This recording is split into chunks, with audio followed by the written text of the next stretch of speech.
Now, reaction to President Trump's orders to lift summertime restrictions on gasoline containing ethanol. Kevin Cirilli, Bloomberg's chief Washington correspondent, has spoken with a key senator on the Agricultural Committee about the significance of the move. Have a listen.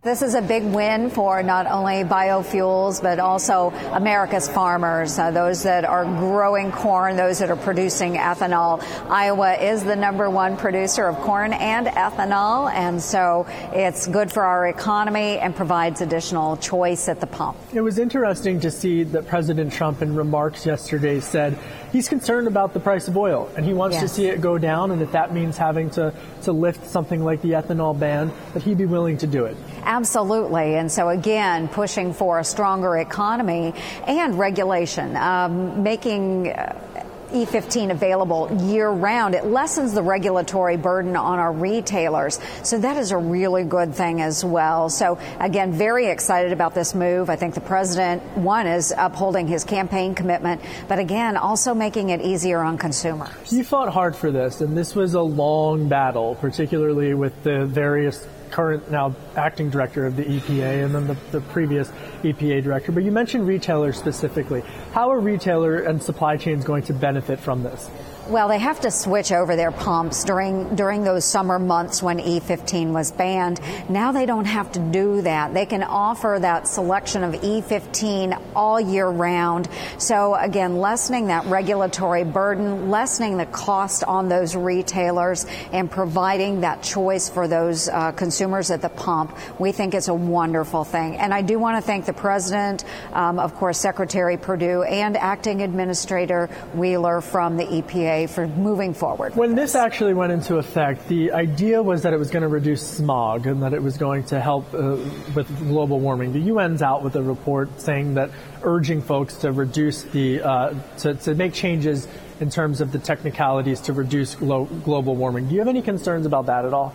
I don't, and there is conflicting information. Different scientists will come up with different reports on this very issue. So jury's out on that, but we do know that ethanol is a cleaner burning fuel source, and so we are very excited about the opportunity to provide a green product, a renewable product for our fuel sources. And meanwhile, some of your colleagues, they disagree with this. There are more oil industry states, 16 Republicans, 4 Democrats, writing a letter. They were against this. What's your message to your friends from Texas, the Republicans? Well, I would say it is about consumer choice, too. Do we want a mandate that tells us we have to consume only petroleum products, or do we want to offer choice to consumers out there? And again, moving towards a more green type of fuel source and offering choice. I think what was interesting is that when we talk about what's going on in the oil sector, just last week, Vice President Mike Pence giving a speech about China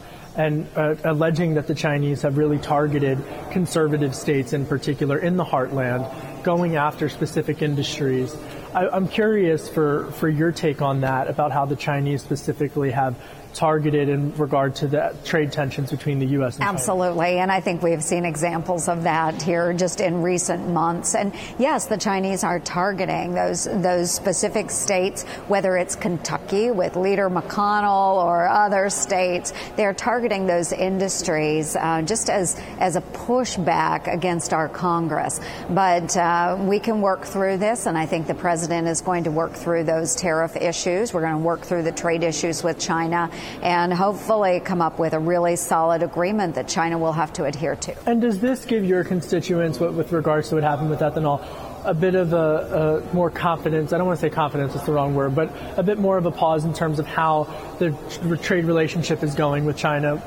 Well, it does. It brings a little optimism into the mix, and so we feel very good about the E15 year-round. We feel very good about the United States, Canada, Mexico agreement. That is very important.